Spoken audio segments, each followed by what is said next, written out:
অজানা অবস্থা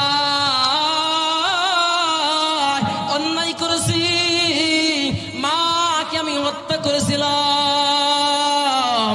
অন্যায় করে বুঝতে পারি নাই, যখন আমার মাকে চুলার ভিতরে ফেলে দিলাম, আমার স্ত্রী আমার দুই হাত ধরে রুমের ভিতরে দিয়া দরজা তালা লাগাইয়া দিল। আমি মাতাল ছিলাম, আস্তে আস্তে মাতাল কেটে গেছে, ঘুমায়া গেছি। ঘুম থেকে যখন সকালবেলা উঠছি, আমার বিবি জান্নাতে ডাক দেখ, তোর মতো মাতাল, তোর মতো গুনাহগার, তোর মতো নাফরমানের সাথে আমি থাকবো না। আজকে তালাক দিয়া দাও, তোমার সাথে আমি আর ঘর করবো না। তুমি যেই অন্যায় করেছো, জানি না মাওলা আপনারে মাফ করবেন কিনা। অতএব স্বামী, আজকে আপনি আমাকে তালাক নামা লিখে দেন, আপনার সাথে আর ঘর করবো না। স্ত্রী এই বলে তার কাছ থেকে বিদায় নিয়ে চলে গেল। হুজুর, আমি যখন রুম খুললাম, রুম খোলার পরে যখন আসল কাহিনী জানলাম, রাত্রেবেলা আমার মাকে আমি পোড়ায় ফেলছি। এই দুই হাত মাকে আর খুঁজলেও পাওয়া যায় না। চুলার পিঠে বসিয়া কত মাকে ডাক দিলাম, মা ভুল করে ফেলেছি রে মা,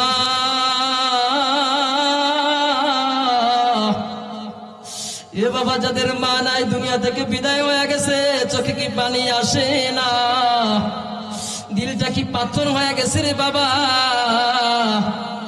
যাদের মা নাই, লক্ষ কোটি টাকার মালিক যদি হন, হুজুর আপনারে কোটি টাকা দিতেছি, সম্পত্তি সব লিখে দিতেছি, একদিন হলেও এক বেলার জন্য আমার মাকে এনে দেন, মার সাথে একটু কথা বলায় দেন।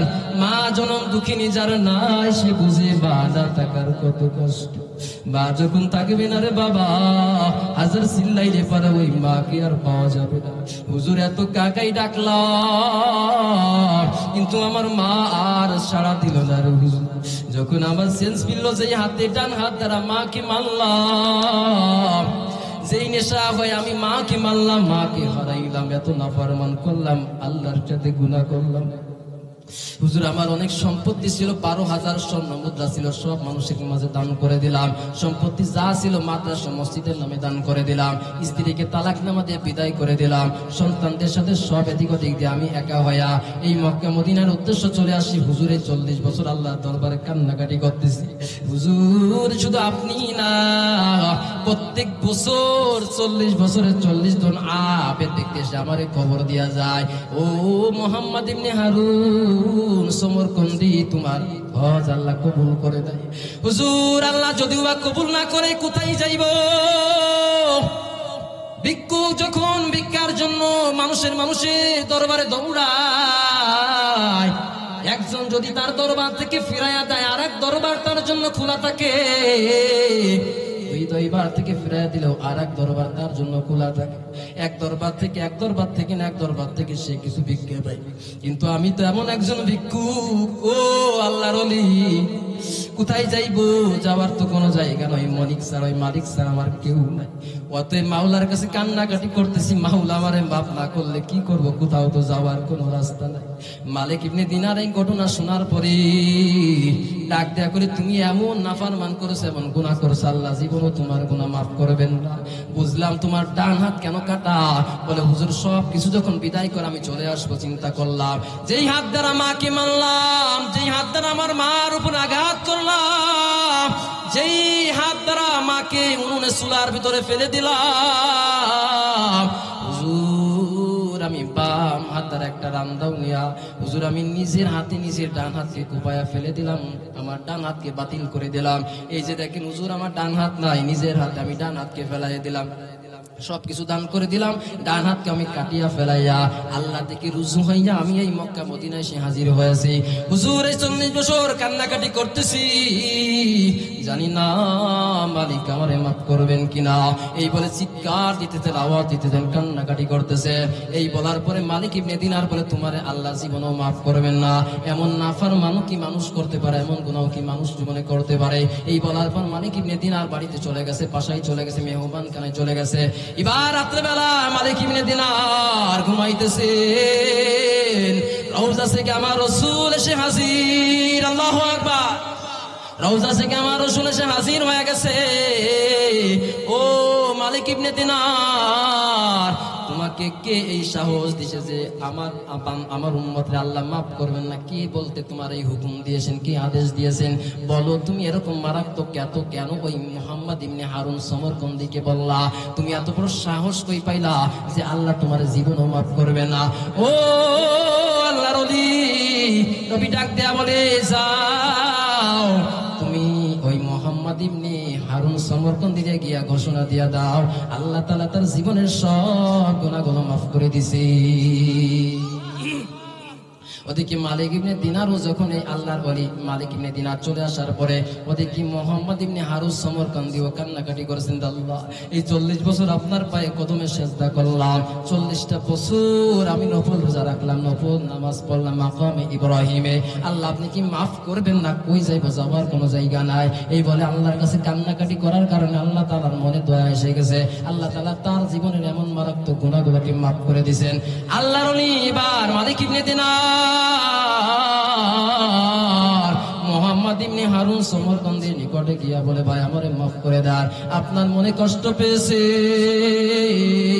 আপনার জন্য 40 বছর পর সুসংবাদ আল্লাহর নবী নিজে পাঠাইছে, আপনার কোনো ভয় নাই, টেনশন নাই, আল্লাহ তাআলা আপনার জীবনের সব গুনাহগুলো মাফ করে দিছি। নদী পথে নৌকা চালাও এরি মাঝি ভাই, বেলা ডোবার আগে আমার পার করতে চাও, ডুবে গেলে বেলারে আর উঠি না, ভেঙে গেলে মেলারি আর জমি না, কারণ প্রেমেতে রইলি ভুলে আল্লাহর ইনসান,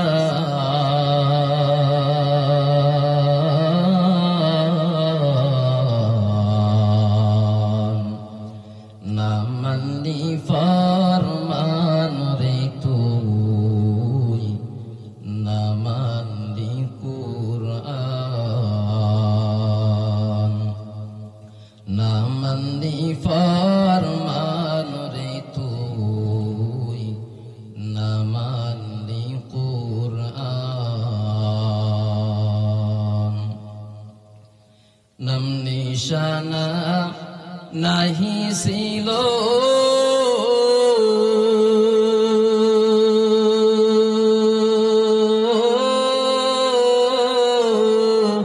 শিশু জীবন কে বাদিল, নাম নিশানা নাহি ছিল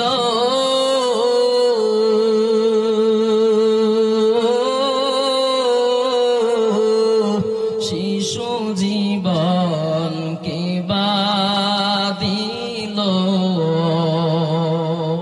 কার দয়াতে আসলি রে তুই, কার দয়াতে আসলি রে তুই, মায়েরি উদর,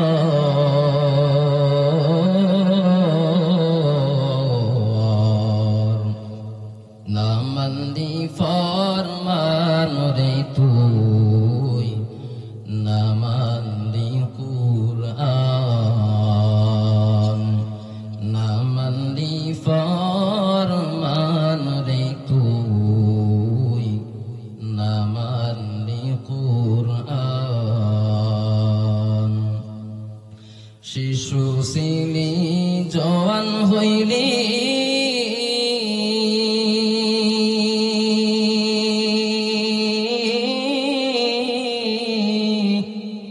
নানা ভাবে সাদ মিটাইলি, শিশু ছিলি জওয়ান হইলি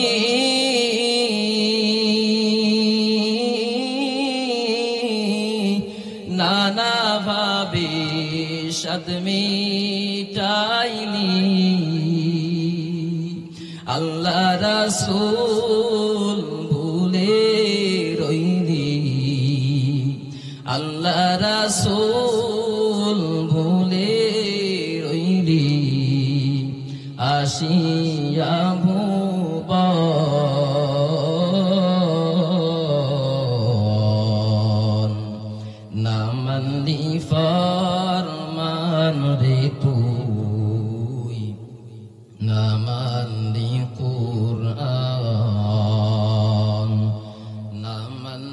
ফরমান রে তুই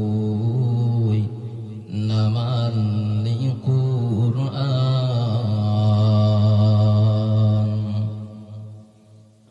আল্লাহ তাআলা বলতেছেন ইন্নাল্লাযীনা আমানু ওয়া আমিলুস সলিহাত, নিশ্চয় যারা ঈমান আনে এবং নেক আমল করে, জান্নাতিন তাজরি মিন তাহতিহাল আনহার, আল্লাহ তাআলা তাদের জন্য কি রাখছে? সুসজ্জিত বিশাল নহরের জান্নাত রাখছে। খালিদিনা ফিহা লা ইয়াবগুনা আনহা হিওয়ালা, তারা সেখানেই অনন্তকাল থাকবে, তারা বের হইতে যাবে। এরকম আরামের জায়গা তাদের জন্য রাখবেন। তবে শর্ত কয়টা? কথা বলেন না, শর্ত কয়টা? 1 নাম্বার, 2 নাম্বার নেক আমল, আমলে সালেহ। এখন এই ঈমান, সবাই তো দাবি করি ঈমানদার, করি কি করি না? ঈমানদারের কিছু বৈশিষ্ট্য আছে। ঈমানদারের কি আছে? কিছু বৈশিষ্ট্য আছে। বৈশিষ্ট্যের মধ্যে 1 নম্বর বৈশিষ্ট্য হলো, যিনি ঈমানদার তিনি আমানতের খেয়ানত করে না। কি করে না? আমানতের খেয়ানত করে না। এখন আমাদের সব কাজকর্মে আমানত।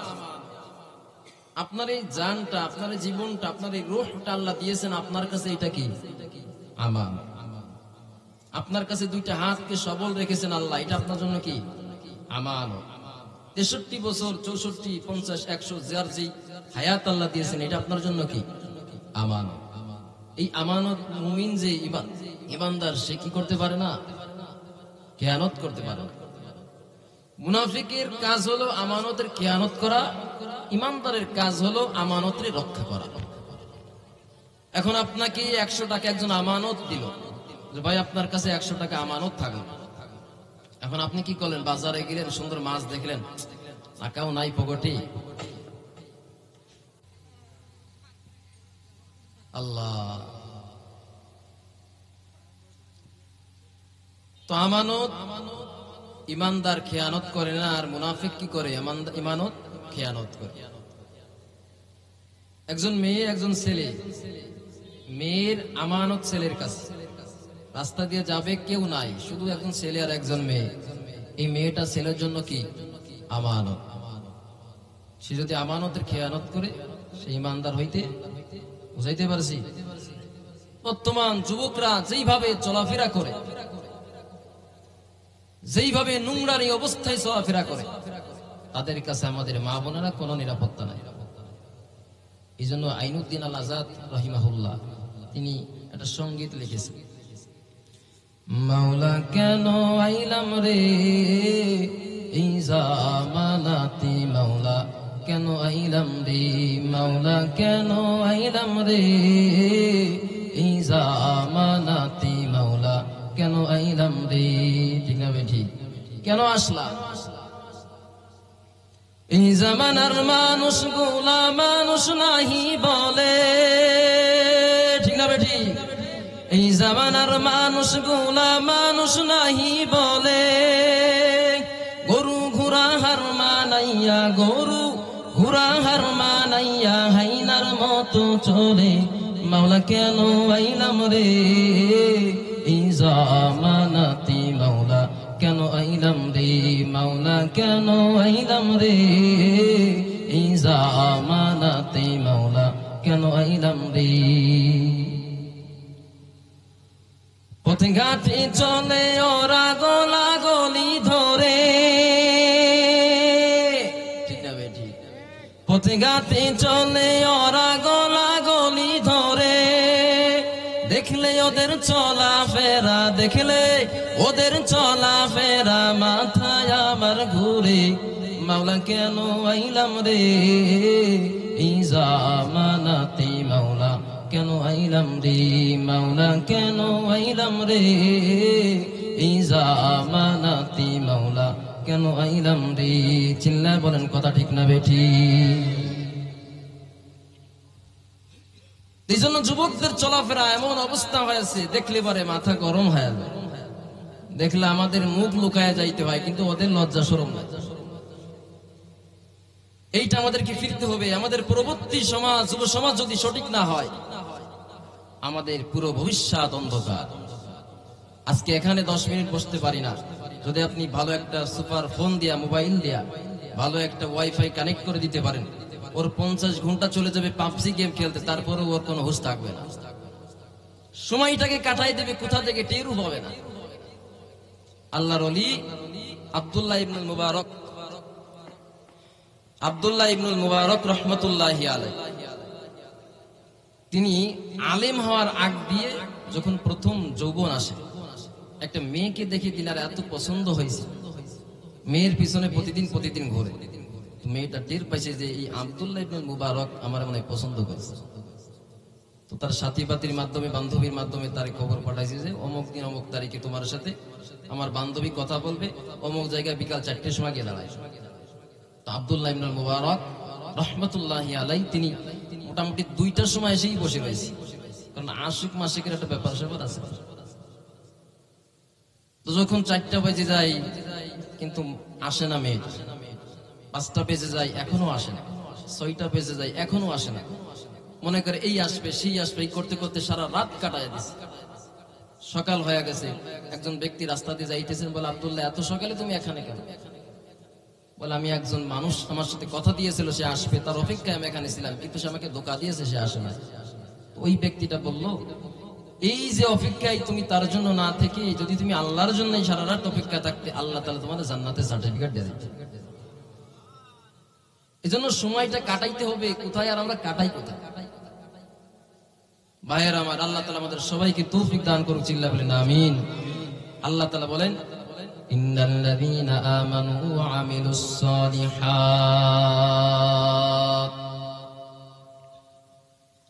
যারা ঈমান আনে এবং নেক আমল করে তাদের জন্য আমি আল্লাহ তাআলার বিশাল সুসজ্জিত জান্নাত। ঈমান যারা আনবে পাশাপাশি যারা নেক আমল করবে তাদের জন্য জান্নাত, নাকি গুনাহগারের জন্য জান্নাত? আওয়াজ দেন। যারা ঈমান আনবে, আমলে সালেহ করবে তাদের জন্য জান্নাত। ঈমান আনা এটা কেমন ঈমান? মুখে জবানে বললে পারে ঈমানদার হওয়া যায় না। ঈমানদার হইতে হলে প্রকৃত আল্লাহ যেই গুণাগুণ বলেছেন, যে আদেশ করেছেন সেটা মানা লাগবে, যেটা নিষেধ করেছেন সেটা থেকে ফিরা লাগবে। ইমানদার যিনি ইমানদার বলে দাবি করেন, মুখের জবান দ্বারা চিল্লাইলে পর ইমানদার হওয়া যায় না। ইমানদারের কাজে কর্মে তিনি বুঝাইবেন আমি ইমানদার, আল্লাহর গোলাম। এর নবীর উম্মতের দল, আমি মুখে ফেনা উঠাইতে ফেললাম আমি ইমানদার, কিন্তু আমলে সালেহ না, সে কোনদিন ইমানদার হতে পারে? সারাদিন ঈমান নাই, আমল করলাম যেমন রসের ঠিলা গাছে বাঁধছে, গাছে যদি ঠিলাটা ফুটা হয়, সারা রাত যদি গাছে ওই গাড়িটা ঠিলাটা বেঁধে রাখে, বলেন তো ওই ফুটা দিয়া রস থাকবে না, সব পড়ে যাবে? এর নবীর উম্মতের দল, ইমানদারের যদি ঈমান পাকা না হয়, ঈমান যদি পাকা না হয়, যত আমল করো, পরহেজগার হও, 5 ওয়াক্ত নামাজ পড়ো, হজ যাকাত দাও, তাহাজ্জুদের নামাজ যতই পড়ো, ঈমান যদি সঠিক না হয় তোমার আমলের কোনো দাম নাই। ঈমান এমন ঈমান,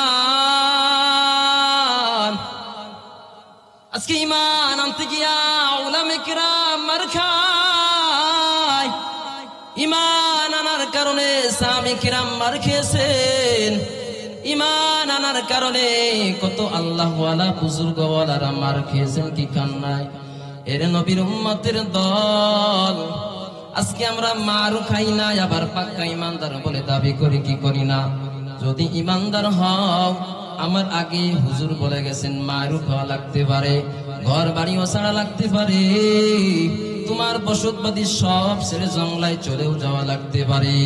ঈমানদার যদি ঈমানদার হয়, সব কিছু ছেড়ে দিতে রাজি, তবে ঈমান জানতে রাজি না।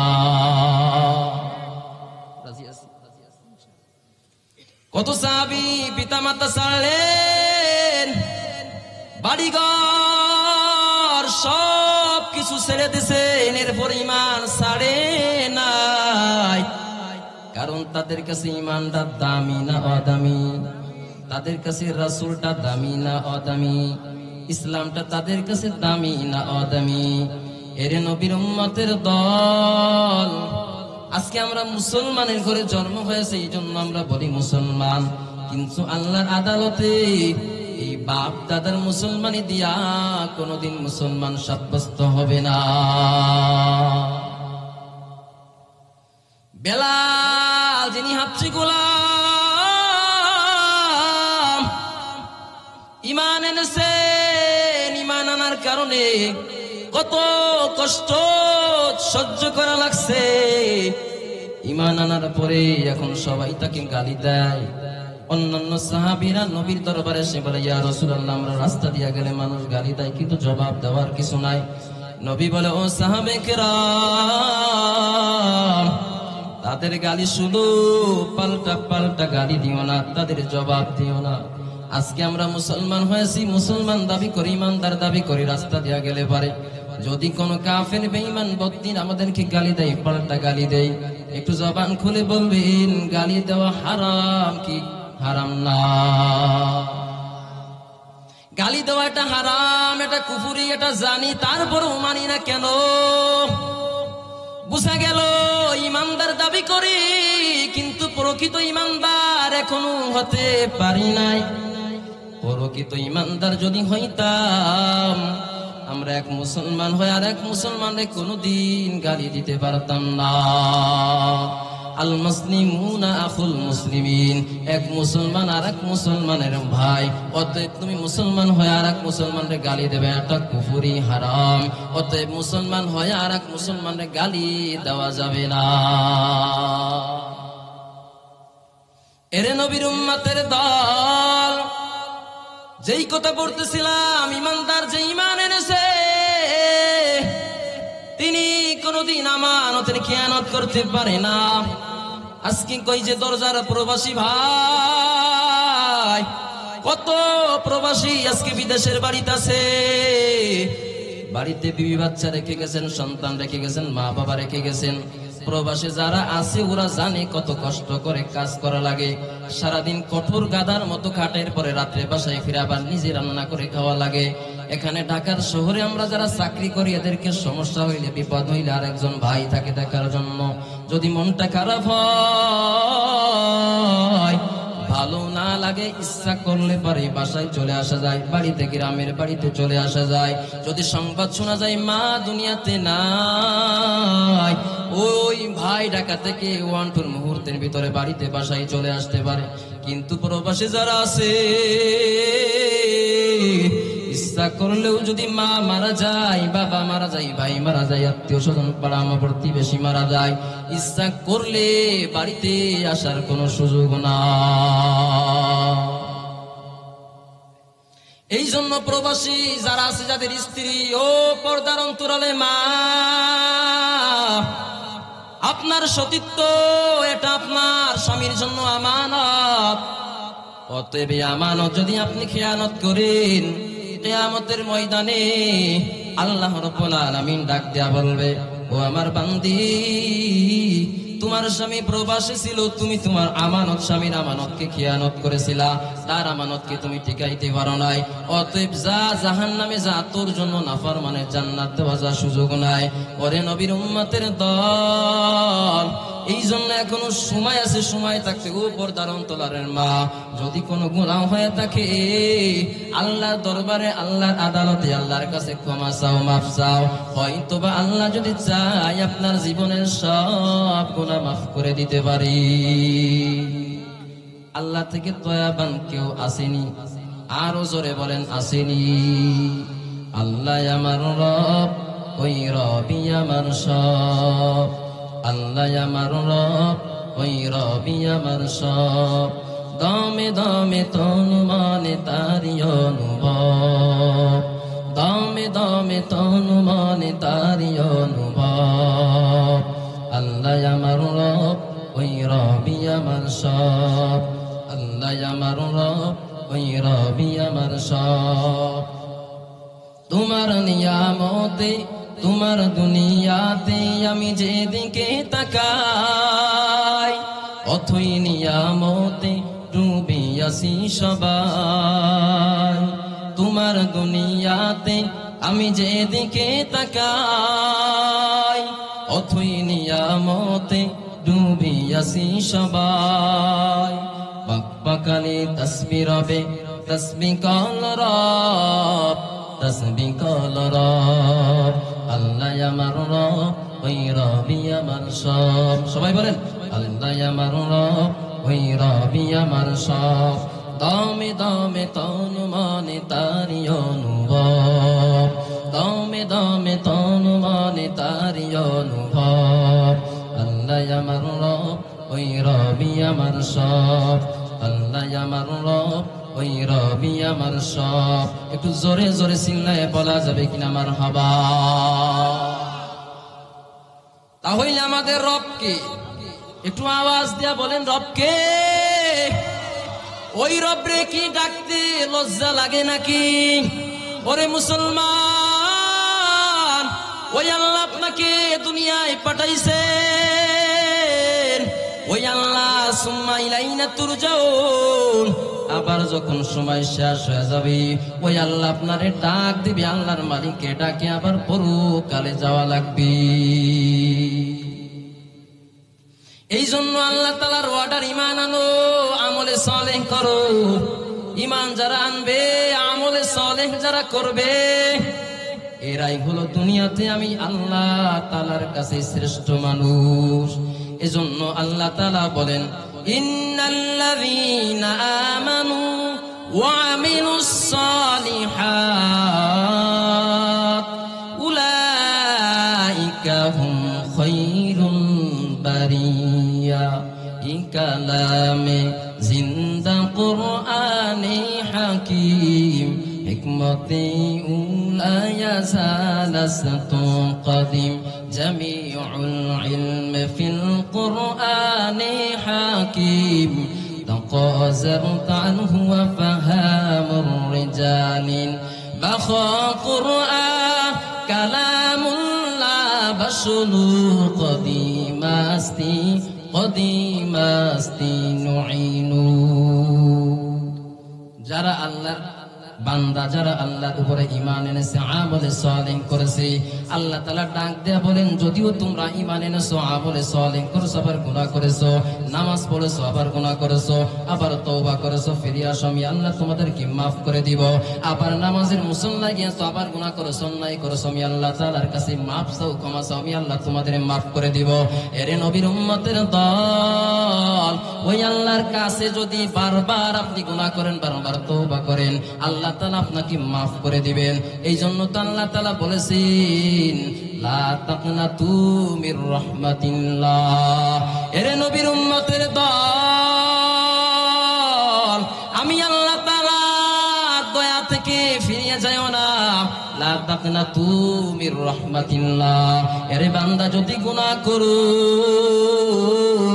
যত অন্যায় করেছো আমি আল্লাহ তাআলার কাছে maaf চাও আমি আল্লাহ তাআলা তোমার জীবনের সব গুনাহগুলো maaf করে দিব কত নাফরমান আছে কত বেঈমান আছে কত অন্যায় করেছে গুনাহ করেছে পাপ করেছে এমনও অন্যায় করেছে এমনও গুনাহ করেছে যে গুনার কথা শুনলে আমারও মেজাজ গরম হয়ে যাইবে মালিক ইবনে দিনারের নাম আপনারা শুনছেন কি শুনছেন না মালিক ইবনে দিনার হজ করার জন্য রওনা হয়েছে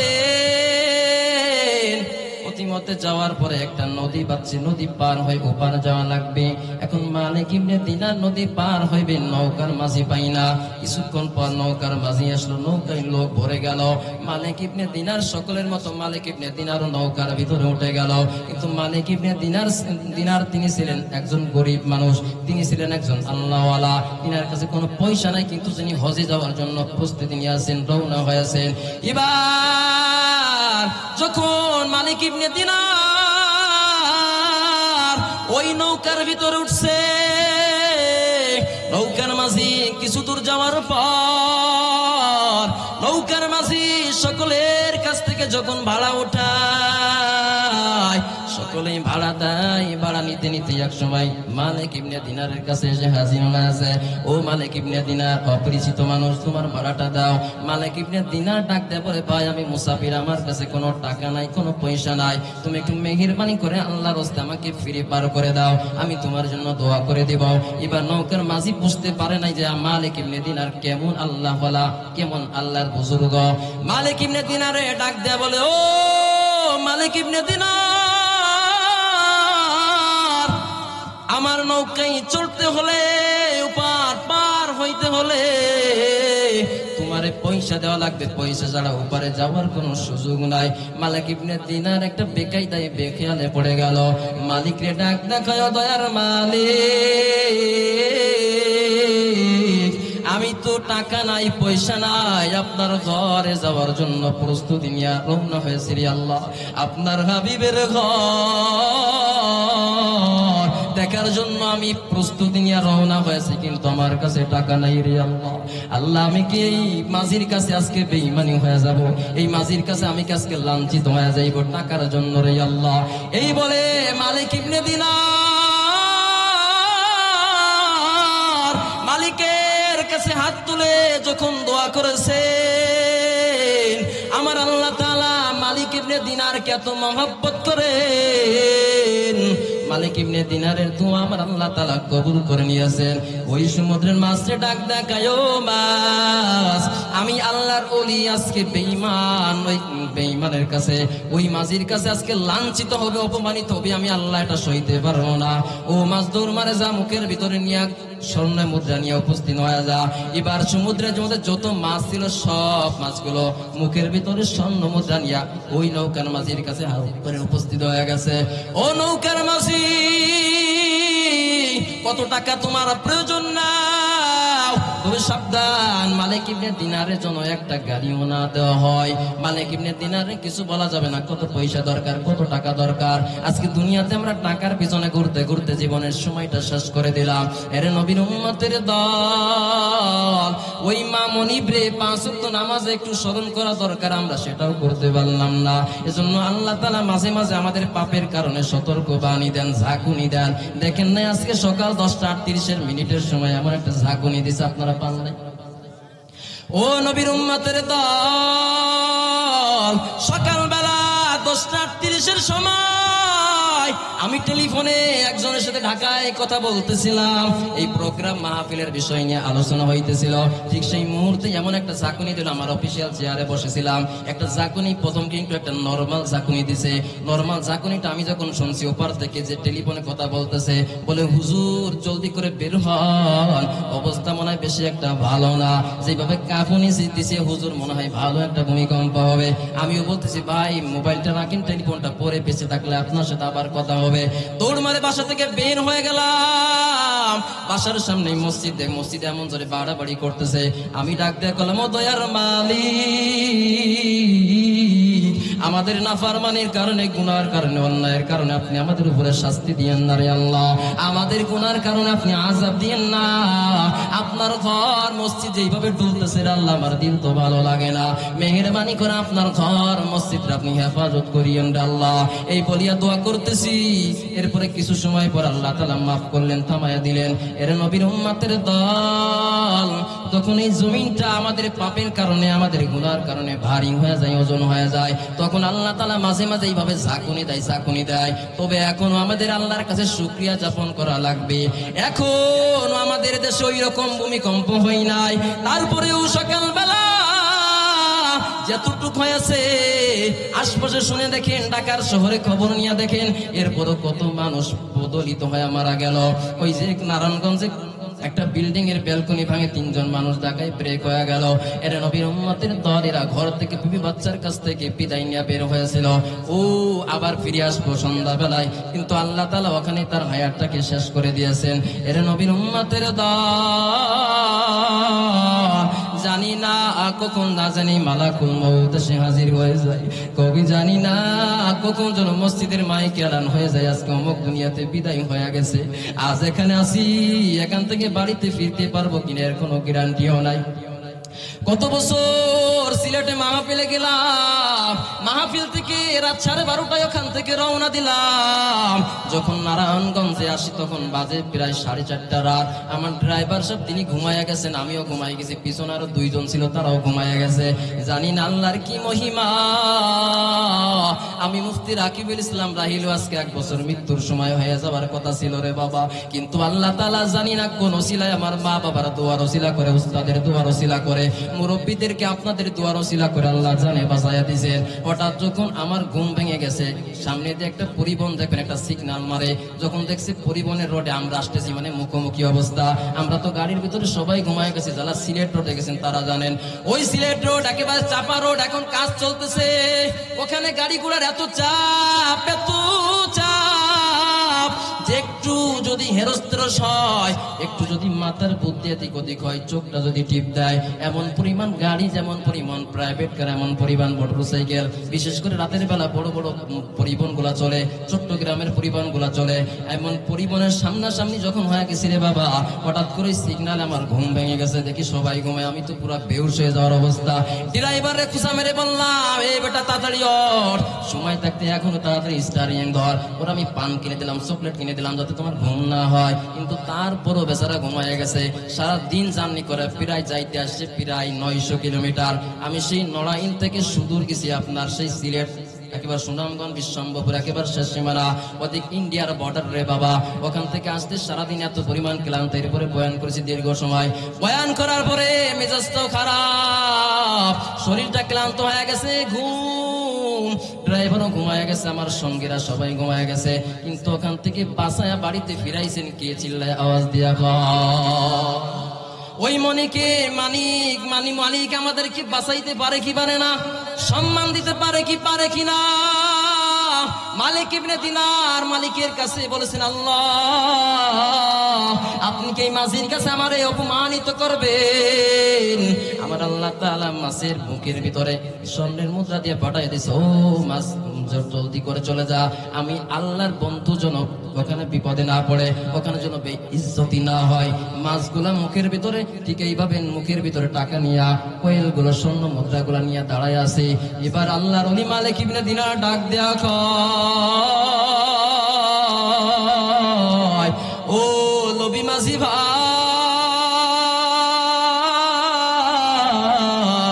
আপনার কত টাকার প্রয়োজন নেন? আপনার কয় টাকার প্রয়োজন? লক্ষ লক্ষ মাছ এসে হাজির হয়ে গেছে।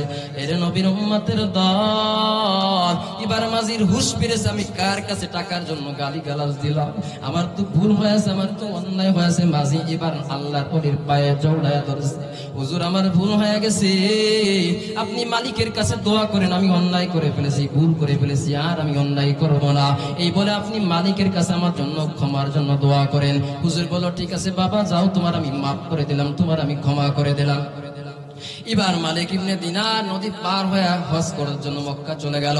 হজ করছেন, হজ করার পরে যখন হজ শেষে সবাই বাড়িতে চলে গেছে, বাসায় ফিরে চলে যাইতেছে, মালিক ইবনে দিনার ওই মেহমান খানায় রাত্রেবেলা নামাজ, তাহাজ্জুদের নামাজ পড়ার পরে ঘুমাইতেছে।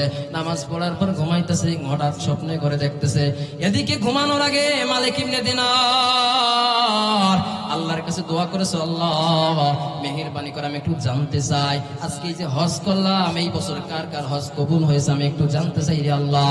এই বলে দোয়া করে মালিক ইবনে দিনার রাতের বেলা ঘুমায়া গেল। ঘুমের ঘরে দেখেন 2 জন সাদা পাগড়িওয়ালা ব্যক্তি এসে হাজির হয়ে গেছে। ডাক দেয়া কয়, ও মালিক ইবনে দিনার, আমার আল্লাহ সকলের হজ কবুল করেছেন, শুধুমাত্র একটা ব্যক্তি ব্যতীত আমার আল্লাহ তাআলা সকলের হজ কবুল করে নিয়েছে, শুধু একজন ব্যক্তির হজ আল্লাহ কবুল করেন নাই। এই বলার পরে মালিক ইবনে দিনারের ঘুমটা ভেঙে গেছে। মালিক ইবনে দিনার টেনশন, সবার হজ কবুল হলো, একজন ব্যক্তির হজ কবুল হয় নাই। জানি না কোন ব্যক্তি, আমি নাকি ওই ব্যক্তি, আবার কোন ব্যক্তি হয়ে গেল যার হজ কবুল হয় নাই। মনের ভিতরে ভালো লাগে না, মনের ভিতরে খারাপ লাগে। এই বলে পরের দিন আবার রাত্রেবেলা নামাজ পড়ার পরে, দোয়া করার পরে, তাসবিহ তাহলিল পড়ার পরে মালিকের কাছে দোয়া করেছেন, আল্লাহ আমি একটু জানতে চাই আপনি কার হজ কবুল করেছেন, কার হজ আপনি কবুল করেন নাই।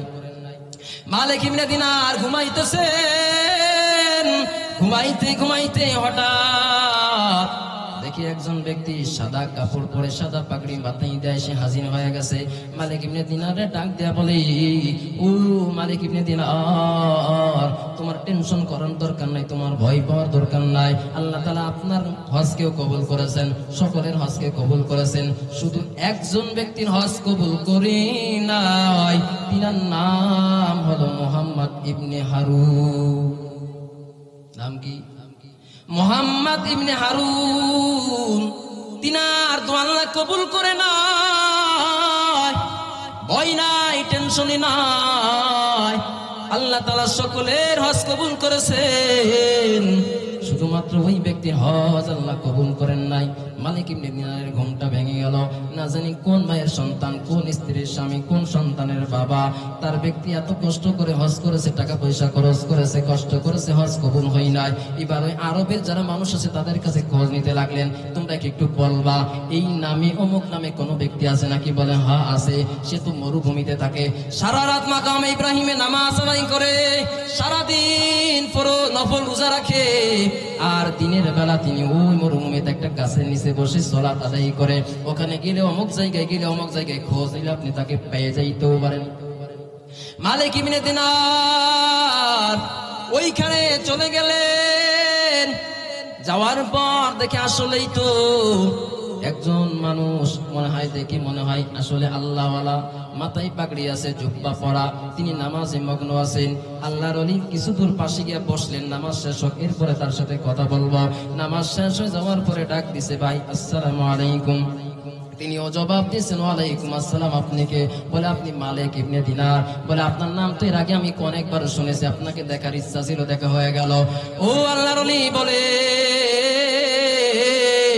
আমার দরবার আসলেন, আপনার কি দিয়া নাস্তা দেব, কি খাইতে দেব? আমার তো খাওয়ার কিছু নাই, সারাদিন আমি রোজা রাখি, আমার কোনো ঘর নাই, বাড়ি নাই, তোষক নাই, লেপ নাই, আপনাকে বসতে দেব সুপাও নাই, কিছু নাই, পাটিও নাই। আল্লাহর ওলি ডাক দেয়া বলে, ও ভাই, আপনার এখানে আমি বসতে আসি নাই, আপনার জন্য একটা দুঃসংবাদ দিতে আসছি। বলে কি দুঃসংবাদ? বলে আপনি এখানে কত বছর পর্যন্ত হজ করেন? বলে আমি 40 বছর পর্যন্ত একভাবে প্রতি বছর হজ করি। কয় বছর? 40 বছর পর্যন্ত আমি হজ করি। বলে আপনার জন্য একটা দুঃসংবাদ আছে, আপনার হজ তো কবুল হয় নাই। আল্লাহর ওলি চোখের পানি ছেড়িয়া ডাক দেয়া বলে, ও আল্লাহর ওলি আপনি মালিক ইবনে দিনার, শুধু আপনি নাই, 40 বছরের 40 জন আবেদ ব্যক্তি আল্লাহর ওলি এসে আমার কাছে প্রতি বছর সংবাদ দেওয়া যায়। আপনি যেভাবে আসেন, এই 40 বছর 40 জন আবেদ ব্যক্তি আমার কাছে আসছে সংবাদ দিতে, আমার হজ কবুল হয় না। কেন ভাই, আপনার হজ কেন কবুল হয় না? কি অন্যায় করেছেন জীবনে, যার কারণে 40 বছর আল্লাহর কাছে কান্নাকাটি করেন, 40 বছর হজ করতেছেন, কিন্তু আপনার হজ কবুল হয় না। এবার আল্লাহর ওলি ডাক দিয়া কয়, আমি জীবনে এত একটা অন্যায় করেছিলাম, জীবনে একটা মারাত্মক পাপ করেছিলাম, যে পাপের কারণে আল্লাহ আমার এখনো মাফ করুন না। কি পাপ? বলে আপনি আমার এই যে হাত কাটা দেখতেছেন, একটা হাত কাটা, ওনার একটা হাত কাটা, এক হাত আছে, এর পিছনে একটা কাহিনী আছে। আমি মদ খাইতাম, গাঁজা খাইতাম, হিরোইন খাইতাম, নেশা করতাম। এর যুবক ভাই, আপনারা যারা নেশা করেন, মদ খান, হিরোইন খাইয়া বা খান, অন্যান্য যত পাপ আছে করেন, একটু বুদ্ধি দিয়া শুনবেন। এই ব্যক্তিটা এই জুয়া খেলার কারণে, অন্যায় করার কারণে, মদ খাওয়ার কারণে, এভাবে নেশা করার কারণে কি মারাত্মক একটা অন্যায় করেছিল। ডাক দেয়া বলতেছে, ও আল্লাহর ওলি মালিক ইবনে দিনার, শুনিয়া নাও, আমি মদকে মাতাল ছিলাম, নেশাগ্রস্ত ছিলাম। একদিন রমজান মাস শুরু হবে, শাওয়াল মাসের শেষ দিন, মানে পরের দিন প্রথম রমজান শুরু হবে।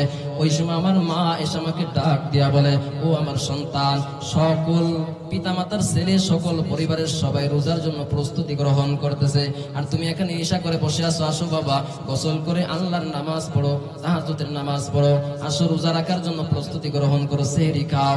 হুজুর, আমার মা যখন আমাকে এইভাবে ডাক দিতে লাগলো, আমি মাতাল ছিলাম, বুঝতে পারি না, মাতাল অবস্থায় মেজাজটা গরম হয়ে গেল। আমি আমার মারে এই হাত দ্বারা আমি আঘাত করেছিলাম। মা মনে কষ্ট পেয়ে কান্নাকাটি শুরু করে দিল। হুজুর এই পর্যন্তই শেষ না হুজুর। মা কান্নাকাটি শুরু করেছিল আর আমার হাত ধরে টেনেছিল, বাবা তুই আমার যত পারো মারো, এরপরও ফিরে আসো।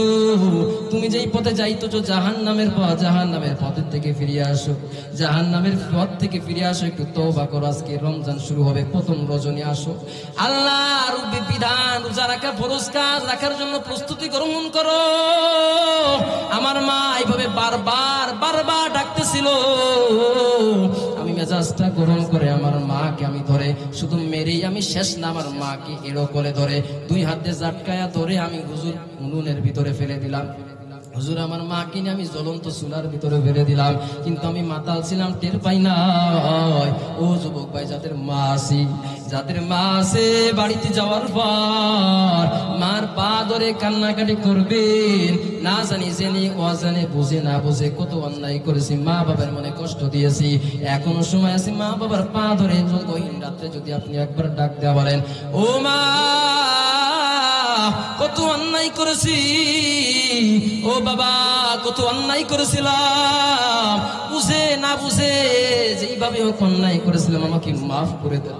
মা দেখবেন সন্তানের যদি এত আশিক, এত ভালোবাসা, এত মহব্বত, মা আপনারে মাফ করে দিবেন। এই যে যাদের মা নাই তারা জানে মা বাড়িতে গেলে মা বলে ডাক দেওয়ার ভিতরে কি মজা।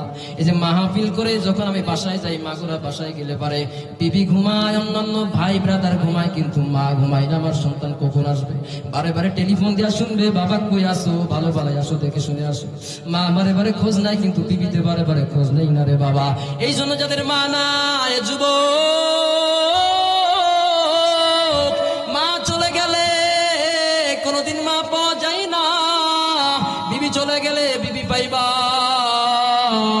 ভাই চলে গেলে ভাই পাওয়া যাইবে, অন্যান্য বন্ধু বান্ধব চলে গেলে পাওয়া যায়, কিন্তু মা যখন বিদায় হয়ে যাবে মা পারে আর পাওয়া যাবে না রে বাবা। এই জন্য যাদের মা আছে, মাকে জড়ায় ধরে, বাবাকে জড়ায় ধরে মাপ চাইবেন, ক্ষমা চাইবেন। মা দেখবেন আপনাকে মাফ করে দিবেন, ক্ষমা করে দিবেন। এবার বলতেছেন, ও মালিক ইবনে দিনার, আমি আমার রাগান্বিত হয়ে মাকে 2 হাতে ধরিয়া আমি যখন উনুনে চুলার ভিতরে ফেলে দিলাম, ও জ্বলন্ত চুলার ভিতরে ফেলে দেওয়ার সাথে সাথে আমার মা পড়ে গেছে, কিন্তু আমার ব্রেন ঠিক ছিল না, আমি ছিলাম নেশাগ্রস্ত, আমার ব্রেনে কাজ করতেছিল না, আমার চেন ছিল না, আমি কি করতেছি জানি না। অজানা অবস্থা অন্যায় করেছি, মাকে আমি হত্যা করেছিলাম, অন্যায় করে বুঝতে পারি নাই। যখন আমার মাকে চুলার ভিতরে ফেলে দিলাম, আমার স্ত্রী আমার 2 হাত ধরে রুমের ভিতরে দিয়া দরজা তালা লাগাইয়া দিল। আমি মাতাল ছিলাম, আস্তে আস্তে মাতাল কেটে গেছে, ঘুমায়া গেছি। ঘুম থেকে যখন সকালবেলা উঠছি, আমার বিবি জান্নাতে ডাক দেখ, তোর মতো মাতাল, তোর মতো গুনাহগার, তোর মতো নাফরমানের সাথে আমি থাকবো না, আজকে তালাক দিয়া দাও, তোমার সাথে আমি আর ঘর করবো না। তুমি যে অন্যায় করেছো জানি না মাওলা আপনারে মাফ করবেন কিনা, অতএব স্বামী আজকে আপনি আমাকে তালাক নামা লিখে দেন, আপনার সাথে আর ঘর করবো না। স্ত্রী এই বলে তার কাছ থেকে বিদায় নিয়ে চলে গেল। হুজুর আমি যখন রুম খুললাম, রুম খোলার পরে যখন আসল কাহিনী জানলাম, রাত্রেবেলা আমার মাকে আমি পোড়ায় ফেলছি এই 2 হাত। মাকে আর খুঁজলেও পাওয়া যায় না। চুলার পিঠে বসিয়া কত মাকে ডাক দিলাম, মা ভুল করে ফেলেছি রে মা,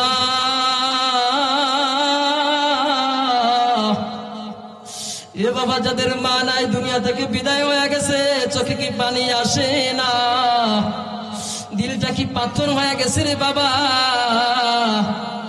যাদের মা নাই, লক্ষ কোটি টাকার মালিক যদি হন, হুজুর আপনারে কোটি টাকা দিতেছি, সম্পত্তি সব লিখে দিতেছি, একদিন হলেও এক বেলার জন্য আমার মাকে এনে দেন, মার সাথে একটু কথা বলায় দেন। মা জনম দুঃখিনী যার নাই, সে বুঝে মা না থাকার কত কষ্ট। মা যখন থাকবে না রে বাবা, হাজার চিল্লাইলে পারে ওই মাকে আর পাওয়া যাবে না। হুজুর এত কাকাই ডাকলাম,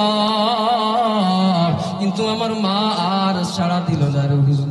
যখন আমার সেন্স ফিরল, যে হাতে ডান হাত দ্বারা মাকে মারলাম, যেই নেশা হয় আমি মাকে মারলাম, মাকে হারাইলাম, এত নাফরমান করলাম, আল্লাহর সাথে গুনাহ করলাম।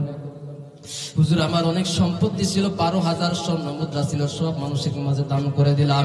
সম্পত্তি যা ছিল মাদ্রাসা মসজিদের নামে দান করে দিলাম। স্ত্রীকে তালাকনামা দিয়ে বিদায় করে দিলাম। সন্তানদের সাথে সব এদিক ওদিক দিয়ে আমি একা হইয়া এই মক্কা মদিনার উদ্দেশ্য চলে আসি। হুজুরের 40 বছর আল্লাহ দরবারে কান্নাকাটি করতেছি। হুজুর শুধু আপনি না, প্রত্যেক বছর 40 বছরের 40 জন আবেদ ব্যক্তি এসে আমারে খবর দিয়া যায়, ও মোহাম্মদ ইবনে হারুন সমরকন্দি, তোমার হজ আল্লাহ কবুল করে দেয়। হুজুর আল্লাহ যদিও বা কবুল না করে কোথায় যাইব? ভিক্ষুক যখন ভিক্ষার জন্য মানুষের দরবারে দৌড়ায়, একজন যদি তার দরবার থেকে ফিরাইয়া দেয় আর এক দরবার তার জন্য খোলা থাকে। দুই দরবার থেকে ফিরাইয়া দিলেও আর এক দরবার তার জন্য খোলা থাকে। এক দরবার থেকে সে কিছু ভিক্ষা পায়। কিন্তু আমি তো এমন একজন ভিক্ষুক, ও আল্লাহর ওলি, কোথায় যাইব? যাওয়ার তো কোনো জায়গা নয়, মালিক ছাড়া আমার কেউ নাই। অতএব মাওলার কাছে কান্নাকাটি করতেছি, মাওলা আমারে মাফ না করলে কি করব? কোথাও তো যাওয়ার কোনো রাস্তা নাই। মালিক ইবনে দিনার এই ঘটনা শোনার পরে ডাক দেয়া করে, তুমি এমন নাফরমান করেছো, এমন গুনাহ করেছো, আল্লাহ জীবনও তোমার গুনাহ মাফ করবেন না। বুঝলাম তোমার ডান হাত কেন কাটা? বলে হুজুর সব কিছু যখন বিদায় করে আমি চলে আসবো, চিন্তা করলাম যেই হাত দ্বারা মাকে মারলাম, যেই হাত দ্বারা আমার মার উপর আঘাত করলাম, যেই হাত দ্বারা মাকে উনুনে চুলার ভিতরে ফেলে দিলাম, হুজুর আমি বাম হাত দ্বারা একটা রান্দা উইয়া, হুজুর আমি নিজের হাতে নিজের ডান হাতকে কুপায়া ফেলে দিলাম, আমার ডান হাতকে বাতিল করে দিলাম। এই যে দেখেন হুজুর আমার ডান হাত নাই, নিজের হাতে আমি ডান হাতকে ফেলাই দিলাম, সবকিছু দান করে দিলাম। ডান হাতকে আমি কাটিয়া ফেলাইয়া আল্লাহ থেকে রুজু হইয়া আমি এই মক্কা মদিনায় এসে হাজির হয়েছি। হুজুর এই 40 বছর কান্নাকাটি করতেছি, জানি না মালিক আমারে মাফ করবেন কিনা। এই বলে চিৎকার দিতেছেন, আওয়াজ দিতেছেন, কান্নাকাটি করতেছে। এই বলার পরে মালিক ইবনে দিনার বলে, তোমারে আল্লাহ জীবনও মাফ করবেন না। এমন নাফরমানও কি মানুষ করতে পারে? এমন গুনাহ কি মানুষ জীবনে করতে পারে? এই বলার পর মালিক ইবনে দিনার বাড়িতে চলে গেছে, বাসায় চলে গেছে, মেহমান খানায় চলে গেছে। এবার রাত্রেবেলা মালিক ইবনে দিনার ঘুমাইতেছেন, রওজা থেকে আমার রাসূল এসে হাজির। আল্লাহু আকবার। রওজা থেকে আমার রাসূল এসে হাজির হয়ে গেছে। ও মালিক ইবনে দিনার, তোমাকে কে এই সাহস দিয়েছে যে আমার উম্মতরে আল্লাহ মাফ করবেন না? কি বলতে তোমার এই হুকুম দিয়েছেন, কি আদেশ দিয়েছেন? বলো, তুমি এরকম মারাত্মক এত কেন ওই মুহাম্মদ ইবনে হারুন সমরকন্দিকে বললা? তুমি এত বড় সাহস কই পাইলা যে আল্লাহ তোমার জীবনও মাফ করবে না? ও আল্লাহর ওলি, নবী ডাক দেয়া বলে, যাও তুমি ওই মুহাম্মদ ইবনে হারুন সমরকন্দিরে গিয়া ঘোষণা দিয়া দাও, আল্লাহ তাআলা তার জীবনের সব গুনাহগুলো মাফ করে দিছে। ওদিকে মালিক ইবনে দিনারও যখন এই আল্লাহর ওলি মালিক ইবনে দিনার চলে আসার পরে ওদিকে মুহাম্মদ ইবনে হারুন সমরকন্দিও কান্নাকাটি করেছেন, আল্লাহ এই 40 বছর আপনার পায়ে কদমে সেজদা করলাম, 40টা বছর আমি নফল রোজা রাখলাম, নফল নামাজ পড়লাম মাকামে ইব্রাহিমে, আল্লাহ আপনি কি মাফ করবেন না? কই যাইব? যাওয়ার কোনো জায়গা নাই। এই বলে আল্লাহর কাছে কান্নাকাটি করার কারণে আল্লাহ তাআলার মনে দয়া এসে গেছে। আল্লাহ তাআলা তার জীবনের এমন মারাত্মক গুনাহগুলোকে মাফ করে দিয়েছেন। আল্লাহর ওলি এবার মালিক ইবনে দিনার মুহাম্মদ ইবনে হারুন সমরকন্দির নিকটে গিয়া বলে, ভাই আমারে মাফ করে দেন, আপনার মনে কষ্ট পেয়েছে, আপনার জন্য 40 বছর পর সুসংবাদ আল্লাহর নবী নিজে পাঠাইছে, আপনার কোনো ভয় নাই, টেনশন নাই, আল্লাহ তাআলা আপনার জীবনের সব গুনাহগুলো মাফ করে দিছি। এই জন্য ভাইয়েরা আমার, ওই আল্লাহ যত নাফরমানি করেন, গুনাহ করেন, ঈমান এনেছেন, নামাজ পড়েছেন, ছেড়েছেন, শুরুতে আমি বলেছিলাম আমি ঈমানও আনলাম, আমলও করলাম, গুনাহ করলাম, নাফরমানি করলাম, গুনাহ করলাম, নামাজও পড়লাম, গুনাহও করলাম, রোজাও রাখলাম, দান সদকাও করলাম, আবার হারাম ভাবে কামাইও করলাম। এ প্রবাসী এলাকা যারা প্রবাস থাকে, মাইকের আওয়াজ যত দূর পর্যন্ত যায়, যে যেখানে আছেন রে ও পর্দার অন্তরালের মা, প্রবাসে যারা থাকে তাদের জন্য দোয়া করা লাগবে কি লাগবে না? তারা অনেক কষ্ট করে আপনাদের মহল্লার জন্য অনেক টাকা পয়সার যোগান দেয়। এত সুন্দর আয়োজন করেছিল পর্দার অন্তরের মা, বিশেষ করে যাদের স্বামী প্রবাসে থাকে তাদের জন্য দোয়া করা লাগবে। এই যে 2-1 বছর আগের ঘটনা, প্রবাস থেকে সিঙ্গাপুর থেকে আসলেন, কত সোনাদানা নিয়ে টাকা পয়সা নিয়ে বাড়িতে আসার পর বিবাহ করবেন। এবার পরিবারের সবাই একটা প্রাইভেট কার ভাড়া করে এয়ারপোর্টে চলে গেল। 10 বছর পর আসতেছে তাকে রিসিভ করার জন্য। যাওয়ার পরে রিসিভ করলো হাসি মুখী, কত দুঃখ, কত আনন্দ। বাড়িতে যাইব, বিবাহ করব, সকলের জন্য কত কাপড় কিনছে, কত হাদিয়া তোহফা কিনছে। আপনারা পড়েন নাই পত্রিকার সংবাদ? এই যে মনে হয় 1 বছর 1.5 বছর হয়েছে পত্রিকার ঘটনা, এই যে সমূলে ফ্যামিলি সহ অ্যাক্সিডেন্ট হয়ে দুনিয়া থেকে বিদায় হয়ে গেছে। এর নবীর উম্মতের দল না জানি কখন যেন মৃত্যুর দুয়ারে এসে যায়। এই জন্য যে যেখানে আছেন সেই অবস্থায়, সেই হালতে আল্লাহর কাছে দোয়া করা লাগবে। ও দয়ার মালিক, গুনাহ করেছি, অন্যায় করেছি, অপরাধ করেছি, আপনার দরজা ছাড়া কোথাও যাওয়ার জায়গা নাই, আপনার কাছে ফিরিয়া যাওয়া লাগবে। আল্লাহ তাআলা আকাশের শেষ, প্রথম আকাশে এসে আল্লাহ তাআলাও ডাক দেয়, উদউনি আস্তাজিব লাকুম। এরে বান্দা, আমি আল্লাহকে ডাক, আমি আল্লাহর কাছে বল কি তোর প্রয়োজন, সব কিছু আমি আল্লাহ তোরে মিটাইয়া দিব। আল্লাহ তাআলা আপনার এইভাবে প্রথম আকাশে একবার এসে আল্লাহ তাআলা ডাকতে থাকেন, ও আমার বান্দা কার কি প্রয়োজন বল,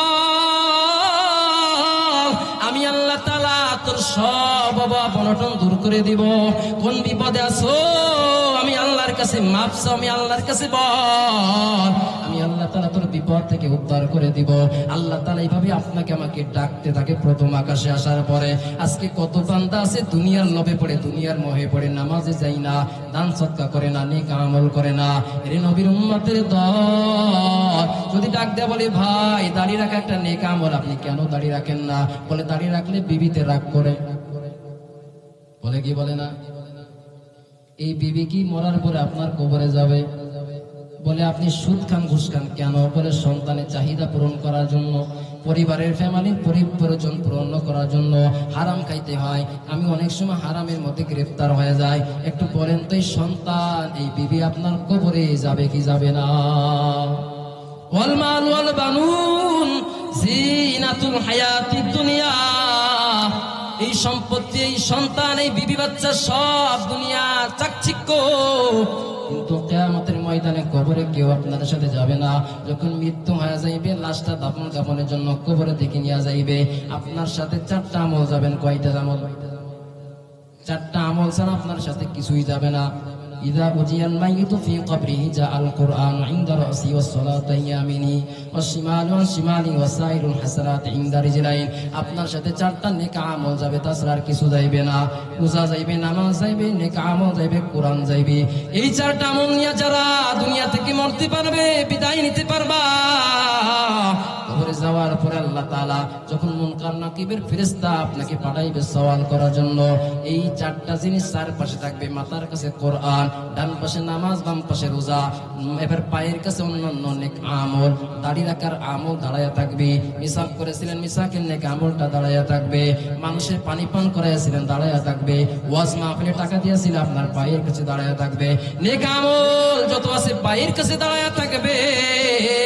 যখন মুনকার নাকিব ফেরেশতা আসবে আপনার কাছে সওয়াল করার জন্য, ডান দিক দিয়ে ঢুকতে যাবে, নামাজ ঢুকতে দিবে না। কি প্রশ্ন করার দরকার আমার কাছে বল, তার প্রশ্নের জবাব আমি নামাজ দিয়া দিব। বাম পাশ দিয়ে ঢুকতে যাবে, রোজা বলবে সাবধান, এই মুর্দা আমার বন্ধু ছিল, দুনিয়াতে রোজা রেখেছিল, কি প্রয়োজন, কি প্রশ্ন আমার কাছে বল, আমি রোজা তার প্রশ্নের জবাব দিয়া দিব। মাথার দিক দিয়ে আসতে যাবে, মাথার কাছ দিয়ে কোরআন দাঁড়াইয়া যাইবি। এই ব্যক্তি, এই বান্দা, আল্লাহর এই বান্দা, আমি কোরআনকে মহব্বত করেছিল, ভালোবেসেছিল।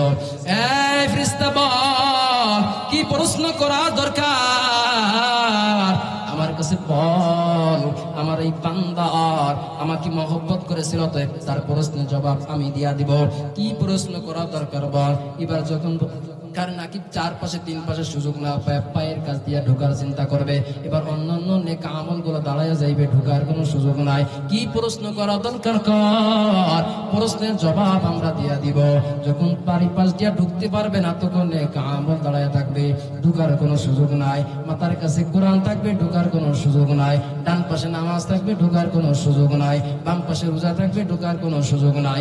ফেরেশতা যখন ঢুকতে পারবে না, আল্লাহর কাছে বলবে, ও দয়ার মালিক, কোন বান্দার কাছে পাঠাইলা, তার কাছে তো সওয়াল জবাব করার কোনো সুযোগ নাই। আল্লাহ তাআলা বলবে, যার বন্ধু কোরআন হবে, যার বন্ধু নামাজ হবে, যার বন্ধু রোজা হবে, যার বন্ধু নেক আমল হবে, ও ফেরেশতা তার সওয়াল করার কোনো প্রয়োজন নাই। আমি আল্লাহ তাআলা ওরে বিনা হিসাবে জান্নাত দিয়ে দিলাম।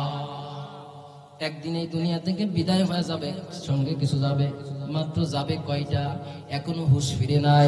ওরে নবীর উম্মতের দল, এখনো সময় আছে। ও বৃদ্ধা বাবাজিরা পায়ে হাত ধরে বলে যাই, রে বাবা, ও যুবক ভাই, পাটা আগায় দেন, পা ধরে আমি বলে যাইতে চাই, তোমার মতো আমিও যুবক। আজকে আমি প্যান্ট শার্ট পরে টাই লাগাইয়া যদি আমি গানের শিল্পী হইতে চাইতাম, হইতে পারতাম, কিন্তু সেইগুলো না হইয়া আল্লাহর ও আলিম হয়ে আপনাদের মাঝে দাওয়াত দিতেছি, তুমি কেন পারবা না? আমি বলবো না আমার মতো হুজুর হও। তুমি অন্যত ড্রাইভার যদি নামাজ পড়তে পারে, তুমি কেন নামাজ পড়তে পারবা না? ওই ভাই যদি অন্যান্য কৃষক যদি নামাজ পড়তে পারে, তুমি কৃষক কেন নামাজ পড়তে পারবা না? অন্যান্য ভ্যান চালায়, রিক্সা চালক, তারা যদি নামাজ পড়তে পারে, তুমি কেন পারবা না? অন্যান্য পেশার মানুষ যদি নেক আমল করতে পারে, নামাজ পড়তে পারে, রোজা রাখতে পারে, দান সদকা খয়রাত করতে পারে, তুমি কেন পারবা না? তোমার বুঝা গেল কপাল বড় খারাপ, এখনো সময় আছে, জাহান্নামের আগুন থেকে ফিরে আসো। এই সময় বেশি সময় না রে বাবা, জিন্দেগির সময়টা অল্প সময়ের জন্য আল্লাহ তাআলা আপনাকে আমানত হিসাবে দিয়েছেন। অতএব আমানতের খেয়ানত না করে আমানতের কাজে লাগাও। লাগানো লাগবে কি লাগবে না? জিন্দেগি তোর যাই রে ফাঁকি দিয়া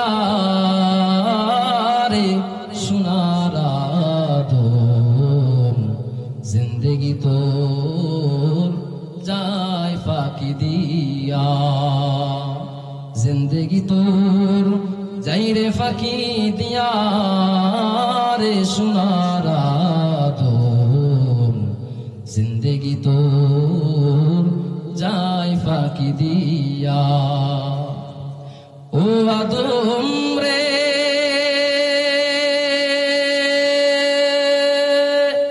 কামিনী রই কলেতে, কাল ঘুমেতে রইলি তুই, সারা নিশি কাটাইলি তুই ঘুমাইয়া ঘুমাইয়া রে সোনার আদম, জিন্দেগি তুই যাই ঘুমাইয়া, জিন্দেগি তোর যাই রে শেষ হয়া রে সোনার আদম, জিন্দেগি তোর যাই ফাঁকি দিয়া। ও আদম রে,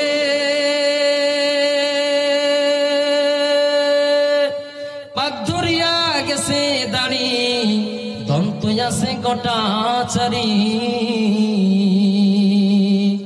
সমন জারি গিয়াছে করিয়া রে সোনার আদম, জিন্দেগি তোর যাই ফাঁকি দিয়া, জিন্দেগি তোর যাই রে ফাঁকি দিয়া রে সোনার আদম, জিন্দেগি তোর যাই ফাঁকি দিয়া।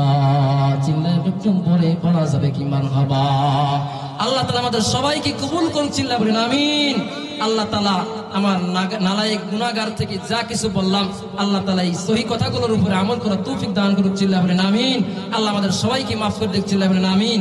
আমাদের মেহমান এসে গেছেন, তিনি কথা বলবেন, তিনার মূল্যবান কথা আমরা শুনি। আল্লাহ তাআলা আমাদের সবাইকে আখিরি মুনাজাত করে বাসায় ফেরার তৌফিক দান করুন, চিল্লা বলেন আমিন।